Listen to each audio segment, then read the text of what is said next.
Okay, first fitness question. This is a listener question. He said, great episode. Thanks, Tony. All right.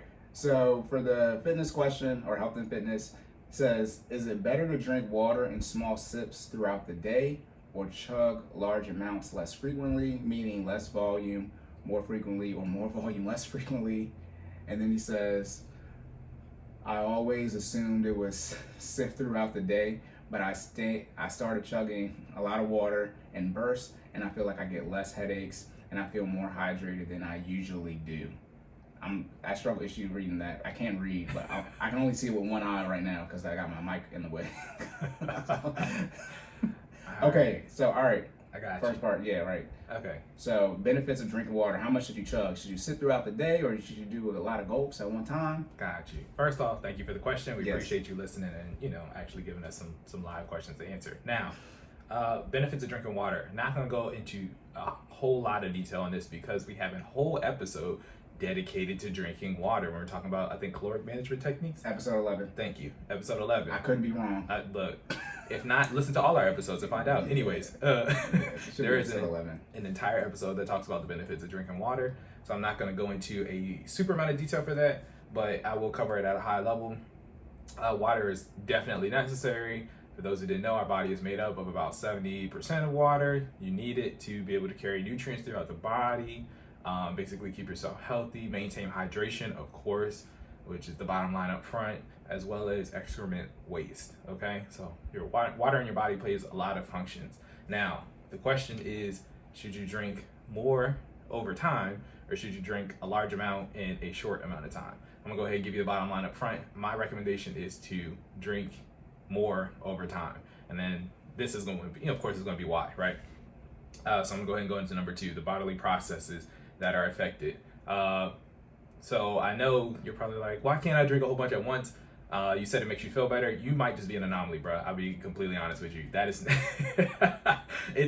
it's okay if it makes you feel good, but the recommendation is definitely to drink more water over time because your body goes through several processes when you drink water throughout the day.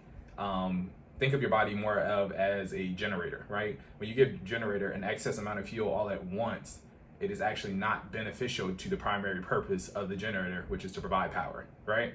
It actually can be almost detrimental because if you pour too much fuel, more fuel than the generator can hold at that time, it'll start to flood into other parts of the generator, actually prohibiting its main function of providing power. Make sense?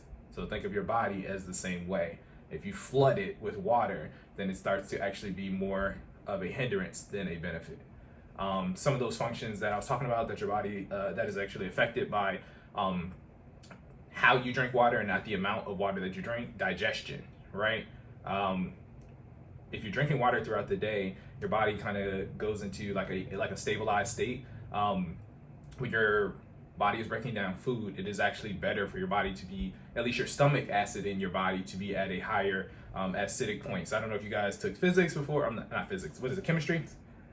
Yeah, science. If you took a science class, it's chemistry. Thank you. Yes, yeah. Basic to acidic. Yeah. Thank you. If you took acidic to basic. Yeah. If you took a chemistry class before, you should know that there's a scale of how acidic or base a substance is. I think the scale is 0 through 9. I'm not exactly sure on that. If I get it wrong, 12 or 14. Is it 12 or 14? It's okay. 14 because 7 is in the middle. Thank you for correcting me. As I say, if we're both wrong, we'll clean it up on the next chemistry in episode. high school. I didn't even graduate with chemistry. I hated that teacher. I know they out there listening. Like, I'm talking about your pH balance. Yes. What was you about to say? No, I'm just saying in terms of acidity or base, right? Oh, yeah. Your stomach needs to have a certain amount of acidity to be able to provide an ample amount of digestion when you're breaking down food. Engorging a large amount of water all at once actually lowers that acidity, right? So in terms of digestion, what does that mean? Your body's taking longer to break down food, which in turn delays the outsource of nutrients throughout the body, right? So if it takes longer to break it down, then your body can't give those nutrients to the extended parts of your body, right? The parts away from your stomach.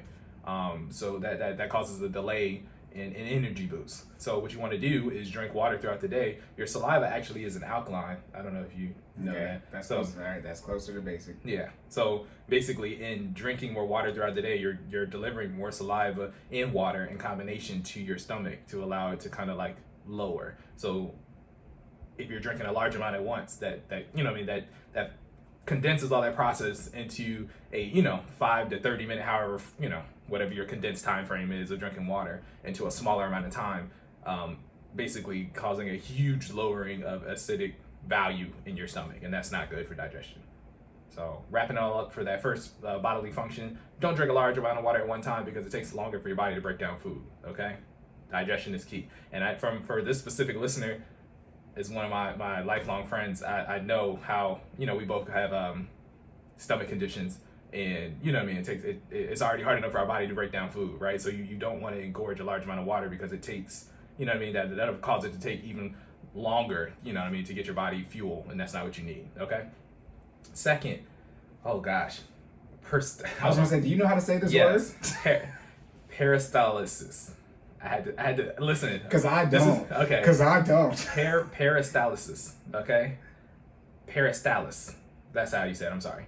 Peristalsis. I literally took this word, put it in Google, and let it say it out loud. Because I'm about to spell it for y'all. I know what it means. Let's put it that way. That's not my first time seeing it. I've always had trouble pronouncing it. So peristalsis is your body's ability, or your muscles' ability to relax and contract, right?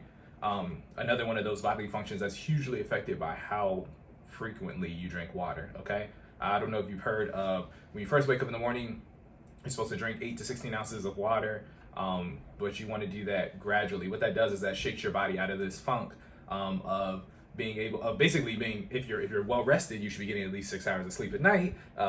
Shaking your body out of that 6 hour slumber, right? Your muscles have basically just been sitting there. They've been getting dehydrated while you sleep at night, because clearly you can't be consuming water if you're unconscious. I mean, if you are, you're drowning.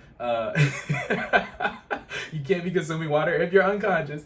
So it's shaking your body out of that slumber funk, aka peristalsis. Did I say it right? Peristalsis. First time I've ever seen this word in my life. Peristalsis. Peristalsis. There we go. You got the certification, not me. So look, man. Your muscles' ability to contract and relax. Okay, hey, that's the key. That's why I'm into finance. All them words is normal. Look, taxes. Oh gosh. Compound interest. All the words is very regular. Yeah.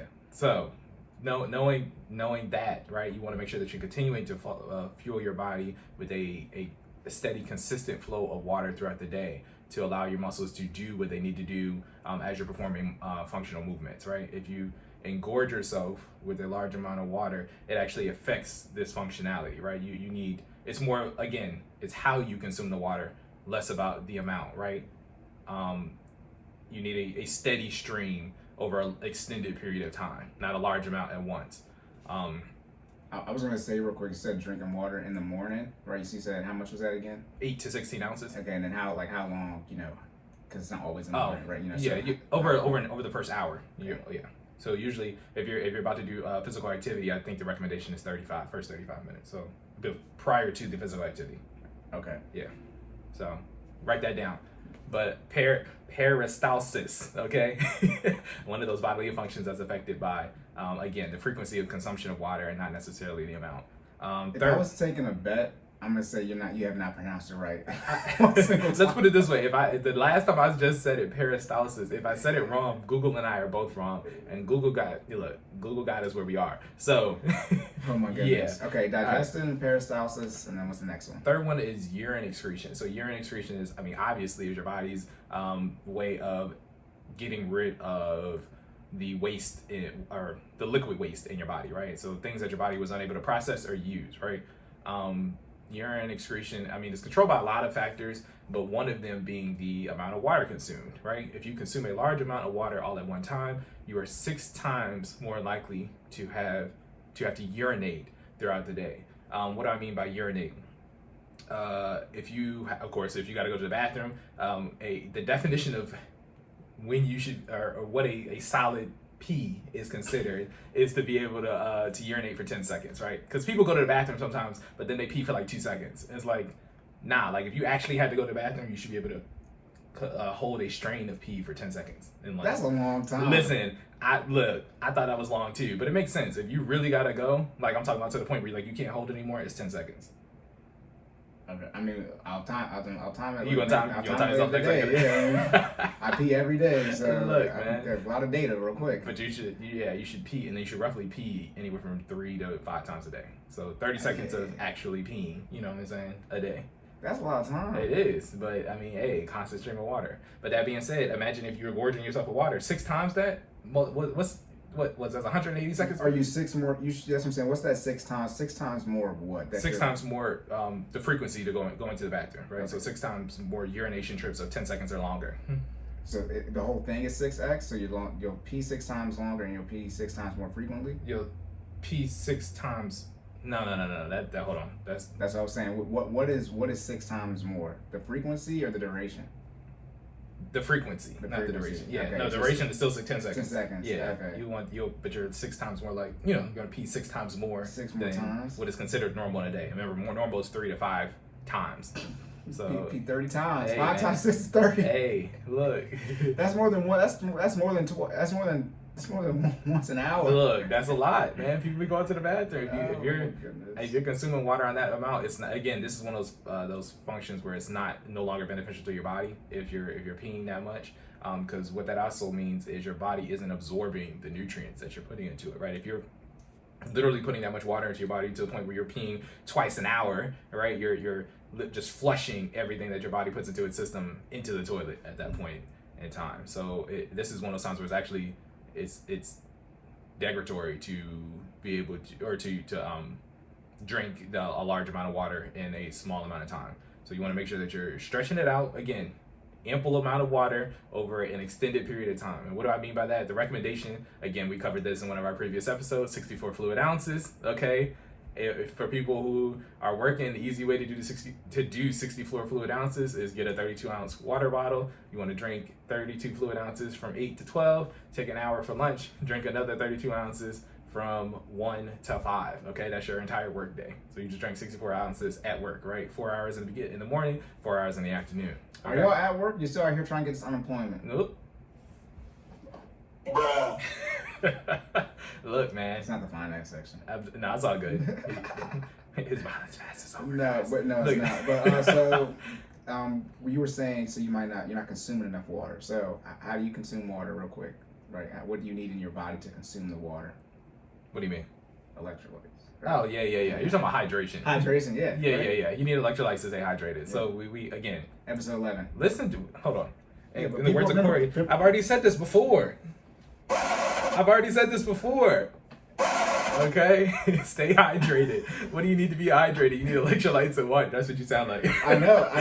Put it like this. I mean, I'm episodes behind, but that's gonna be chopped and edited real well. Hey man, electrolytes and water. Okay, you need a combination of both to be hydrated.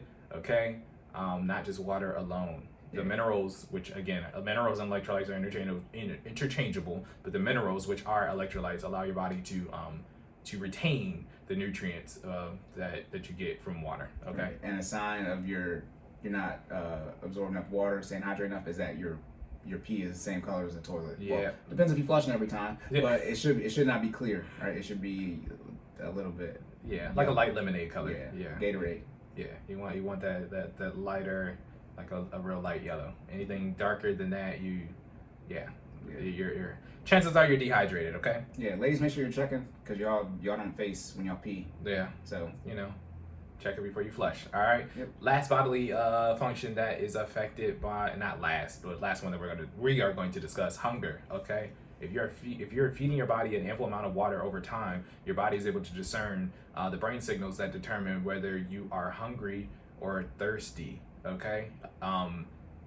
If you're just engorging yourself with a large amount of water, it is once that passes, right? And because honestly, I hate to say it like this, most people do what the listener had suggested, where they just drink a large amount of water and then they don't drink water for the next 4 or 5 hours, right? Because that's what happens. I mean, we eat meals. When you eat meals, if you are attempting to be healthy, you drink water, right? If you drink water with your meal, you probably drink more than 1 glass, anywhere from 1 to 3 glasses. If your glasses is about 8 ounces, that's 24 ounces of fluid. 24 fluid ounces of water per meal. You eat 3 times a day. 3 times 24, 3 times Yeah, 2 is 6, I'm 3 times right 4 now, is 12. Hold on, 6 and 12 is you're 72. good. 72 fluid ounces. Check my math. If not, we'll fix it next I'm just episode. thinking, they be like, boy, these boys in here doing some math, don't they? Look. That's all I was thinking. I'm like, bro, they out here playing with the math. Listen. We don't know. Yeah. We don't. I just try. Good live. There you go. Bitch. I'm telling you. I got to get the soundboard that says quick maths. Yeah. But check yourselves. What did you do? 8 times 3? That's 24. yeah, and then 24 times 3 because you 3 meals a day. Yeah, that's 72. Got you. Okay, so yeah, 72 fluid ounces a day. Again, which is over the recommendation, which is 64 fluid ounces. But you just want to make sure that it's more on a more consistent pattern throughout the day than specifically at your eating times. If not, your body will confuse being thirsty for being hungry, which means you can also engorge yourself on food, and then you'll be passing, your body will be excreting food and nutrients as it comes in. So then you're more likely to waste food and water. You know what I'm saying? Or I'm sorry, food, because you don't have enough water. Does that make sense? Yeah. I just want to say real quick, you don't have to touch on it because people don't know stuff. The 64 ounces is on average, right, adjusted for your weight and adjusted for how much you exercise. Correct. So if you want to get super, super technical about it, 64 fluid ounces was the original recommendation, I think, provided back in the late 1900s. Since then... Oh, that number's wrong. Yeah, let's put it this way. Since then, the adjusted value has... I got to give you the history of it, right? Since then, it's been adjusted to about half your pounds in...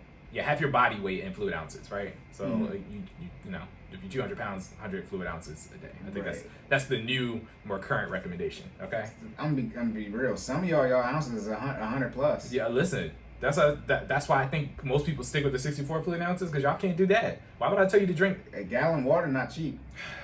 Never mind. Okay, Deep so breath. I just wanted to say we're not gonna touch on it because we're at episode 11. Jordan went through this thoroughly on episode 11. Okay. So, third part, are you good for that for hunger? Yeah. Okay, so what should you do? What should you do? Yeah, again, I said this bottom line up front, but I just want to make sure we reiterate on what my answer to the question is. Drink a minimum of 64 fluid ounces of water a day. You want to make sure, if you can control the temperature of that water. You do want to make sure it's room temperature. I don't think we touched on that in the water episode, but room temperature water is actually best for you because it does not shock the senses when consumed, right? Too cold, of course, can brain freeze, obvious shock of the senses, right? Too hot, you're gonna burn your tongue. Like let's just call it what it is, and then it actually loses some of the beneficial effects if it's too warm, right? So too cold takes longer for your body to process too because it's moving slower. Exactly. Chemistry. So by definition, room temperature water is the Is that chemistry? We going with it because chemistry is the word of the day, other than peristalsis. Hey, right. Somebody knows what this word is, and they're like, Jordan hasn't said it right one time. Listen, you know what I'm talking about. The body's ability for muscles to contract and relax. I know the definition, okay? So challenge me on that, all right? Yeah, but so room temperature over really hot or really cold. Yes, and 32 fluid ounces, first 4 hours, take a break for lunch, 32 fluid ounces, be done by 5 o'clock. That does not mean stop drinking water at 5 o'clock, okay? You can have more than 64 fluid ounces, that is fine. Again, if we did the math on the per meal basis, it would be around 72, so that's fine. You just, again, excessive amounts of water, excessive being like well over a gallon. Like, let's be clear what excessive means, okay? So anything from 64 to 100, you're probably still okay. Well, I'm sorry, 64 to 128, you're probably still okay. Anything over 128, you're probably like, all right, you just peeing at that point. So let's call it what it is. So yeah, I'm good for that question.